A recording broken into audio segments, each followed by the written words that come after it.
ਸਤਿ ਸ਼੍ਰੀ ਅਕਾਲ। ਤੁਸੀਂ ਵੇਖ ਰਹੇ ਹੋ ਨਿਊਜ਼ 18 ਪੰਜਾਬ ਹਰਿਆਣਾ ਹਿਮਾਚਲ। ਮੈਂ ਪਰਵਿੰਦਰ ਸਿੰਘ ਤੇਜਾ। ਸਾਰੇ ਦਰਸ਼ਕਾਂ ਦਾ ਬੁਲੇਟਿਨ ਸਵਾਗਤ ਹੈ। ਸ਼ੁਰੂਆਤ ਕਰਾਂਗੇ ਹਰਿਆਣਾ ਦੇ ਨਾਲ ਜੁੜੀ ਹੋਈ ਸਭ ਤੋਂ ਵੱਡੀ ਖਬਰ ਤੋਂ।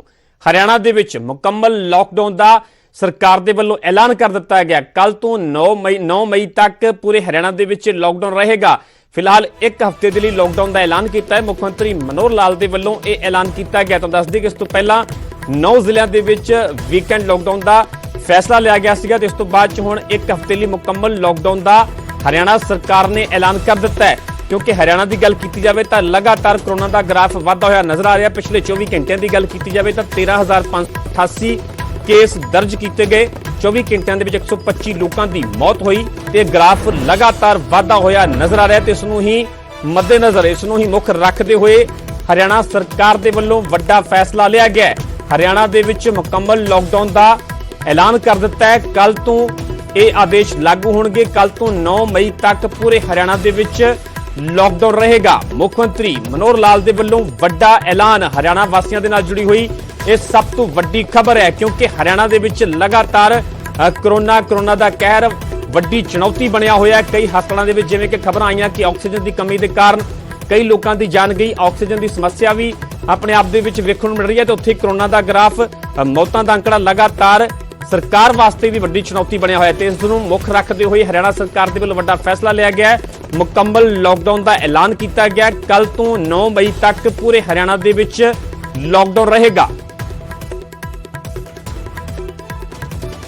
लॉकडाउन लगाया है, क्या उसको एक्सटेंड करने की या उसको हम एक्सटेंड कर रहे हैं। और अब ये अगले रविवार यानी 9 तारीख तक 10 सवेरे तक अब ये जो लॉकडाउन है वो रहेगा। मतलब कंटिन्यू रहेगा? कंटिन्यू रहेगा और सारे प्रदेश में रहेगा। और सर एक वीकेंड लॉकडाउन लगाया है, क्या उसको एक्सटेंड करने की या उसको हम एक्सटेंड कर रहे हैं।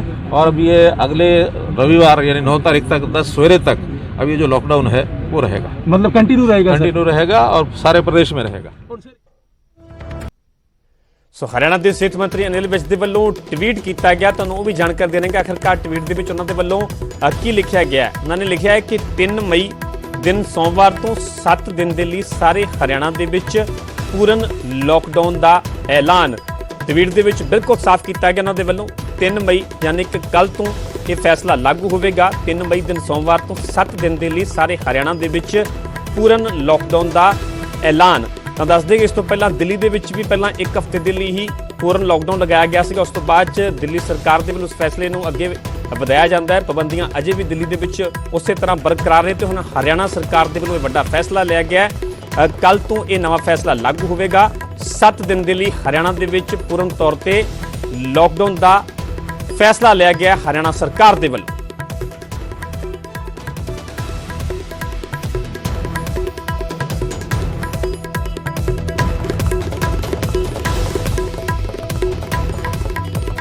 तो 24 घंटे की फिलहाल की सूबे के किस तरह की स्थिति है तुहानूं इस तो भी वाकिफ करवा देने। गल की जाए तो 13,588 केस 24 घंटे के सूबे के दर्ज किए गए।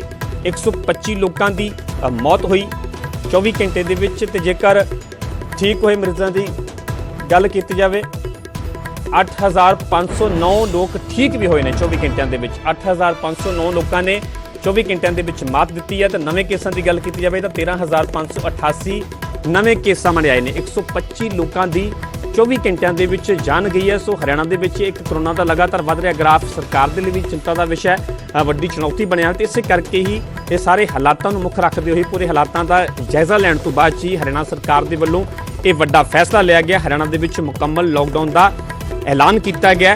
जेकर इस दे लागू होने की गल की जाए तो कल तो यानी 3 तरीक तो 9 मई तक पूरे हरियाणा के विच लॉकडाउन होगा। सो पूरा फैसला की है, इस फैसले बारे होर विस्तार के नाल जानकारी ली। तो ग्राउंड जीरो ते फिलहाल किस तरह की स्थिति है पूरे सूबे के विच कोरोना नूं लैके किस तरह की स्थिति है। साडे नाल वख-वख सहयोगी जुड़े हुए हैं। चंडीगढ़ तो मेरे सहयोगी अंकित दुदानी जुड़े हुए हैं। सिरसा तो नकुल जसूजा जुड़े हुए हैं। सब तो पहला रुख करते हैं अंकित दुदानी का।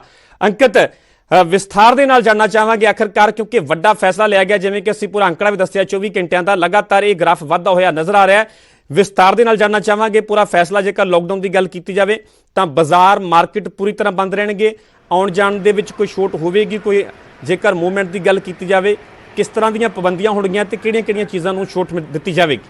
बिल्कुल प्रविंदर, अगर लॉकडाउन की बात की जाए तो कल से 3 मई से ये लॉकडाउन लागू होगा और कल से लेकर के 7 दिन तक यानी 9 मई तक ये लॉकडाउन रहेगा और ये पूरी तरह से संपूर्ण लॉकडाउन रहेगा। कहीं भी कोई भी छूट नहीं होगी। जो आवश्यक वस्तुओं में जैसे दवाइयों की दुकान है वो कहीं ना कहीं छूट रहेगी और उसमें भी कहीं ना कहीं बांट करके छूट मिलेगी कि आज ये दवाई की दुकान खुलेगी या आज ये दुकान खुलेगी, इस तरह से बांट करके दुकानें खुलेंगी।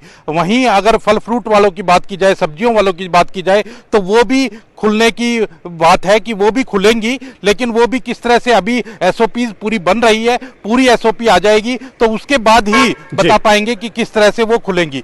तो कहीं ना कहीं पूरी तरह से लॉकडाउन हरियाणा के अंदर लगा दिया गया है और पूरी तरह से लॉकडाउन रहने वाला है। अब पूरी तरह से जब लॉकडाउन रहेगा तो कहीं ना कहीं एक चैन को तोड़ने का काम हरियाणा सरकार करना चाहती है।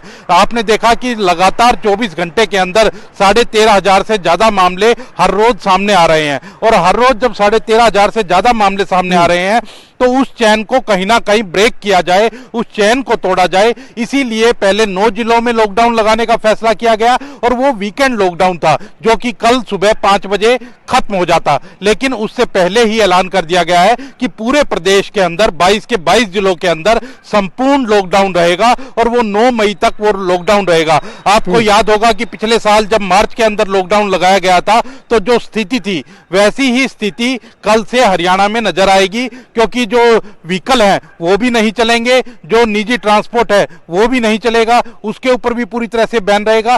तो कहीं ना कहीं हरियाणा सरकार की कोशिश है कि इस कोरोना की जो चेन है उसको तोड़ा जाए। और हरियाणा की अगर बात करें तो हरियाणा में लगातार मुख्यमंत्री हो, गृह मंत्री हो, स्वास्थ्य मंत्री जो अनिल विज हैं वो लगातार ये बात कहते हुए नजर आते हैं कि हरियाणा में बेड्स की कोई कमी नहीं है, जो वेंटिलेटर्स हैं उनकी कोई कमी नहीं है, ऑक्सीजन की कोई कमी नहीं है। लेकिन अगर जब ग्राउंड जीरो के ऊपर हम जाकर के देखते हैं और ग्राउंड जीरो से जब हमारे संवाददाता खबरें भेजते हैं तो वहां से पता चलता है कि किस प्रकार से लोग ऑक्सीजन के लिए, वेंटिलेटर के लिए, बेड के लिए ਧੱਕੇ ਖਾ ਰਹੇ ਹਨ। ਸਾਡੇ ਨਾਲ ਬਣੇ ਰਹੋ। ਗਰਾਊਂਡ ਜ਼ੀਰੋ ਤੇ ਪੂਰੇ ਸੂਬੇ ਦੇ ਵਿੱਚ ਖਾਸ ਤੌਰ ਤੇ ਸਿਰਸਾ ਦੀ ਗੱਲ ਕੀਤੀ ਜਾਵੇ ਤਾਂ ਕਿਸ ਤਰ੍ਹਾਂ ਦੀ ਸਥਿਤੀ ਹੈ, ਸਿੱਧਾ ਰੁਖ ਕਰਦੇ ਹਾਂ ਸਿਰਸਾ ਦਾ, ਜਿੱਥੋਂ ਕਿ ਮੇਰੇ ਸਹਿਯੋਗੀ ਨਕੁਲ ਜਸੂਜਾ ਜੁੜੇ ਹੋਏ ਨੇ। ਨਕੁਲ, ਗੱਲ ਸਿਰਸਾ ਦੀ ਕੀਤੀ ਜਾਵੇ, ਗਰਾਊਂਡ ਜ਼ੀਰੋ ਦੀ ਗੱਲ ਕੀਤੀ ਜਾਵੇ, ਸੂਬੇ ਦੇ ਵਿੱਚ ਕਿਸ ਤਰ੍ਹਾਂ ਦੀ ਸਥਿਤੀ ਹੈ, ਸਿਰਸਾ ਦੀ ਕਿਸ ਤਰ੍ਹਾਂ ਦੀ ਸਥਿਤੀ ਹੈ? ਜਿਵੇਂ ਕਿ ਨਵਾਂ ਵੱਡਾ ਫੈਸਲਾ ਲਿਆ ਗਿਆ, ਇਸ ਨੂੰ ਲਾਗੂ ਕਰਨ ਦੇ ਲਈ ਪ੍ਰਸ਼ਾਸਨ, ਪੁਲਿਸ ਕਿੰਨਾ ਕੁ ਪੱਬਾਂ ਪਾ ਰਿਹਾ? ਜੇਕਰ ਲੋਕਾਂ ਦੀ ਗੱਲ ਕੀਤੀ ਜਾਵੇ ਤਾਂ ਇਸ ਫੈਸਲੇ ਤੋਂ ਬਾਅਦ 'ਚ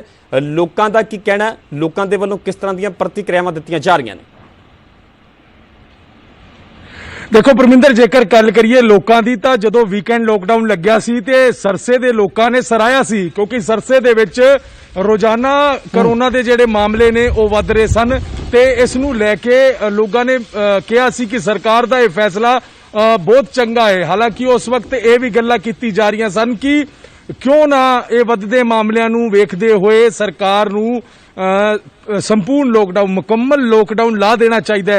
अज सवेर तो ही इस तरह की चर्चा चल रही सी। अज मुख्यमंत्री सिरसा पुजे, जो मुख्यमंत्री नाल असीं गल कीती, असीं उन्हां तों सवाल पूछा कि वीकेंड लॉकडाउन खत्म हो जाऊगा कल, अगे किस तरह की रूपरेखा बनाई जाऊगी, क्योंकि 9 जिले सब तो ज्यादा इफेक्टेड ने, उन्हां दे विच सरसा जिला भी सब तो ज्यादा इफेक्टेड है, क्योंकि रोजाना 500 तो वध केस आंदे ने।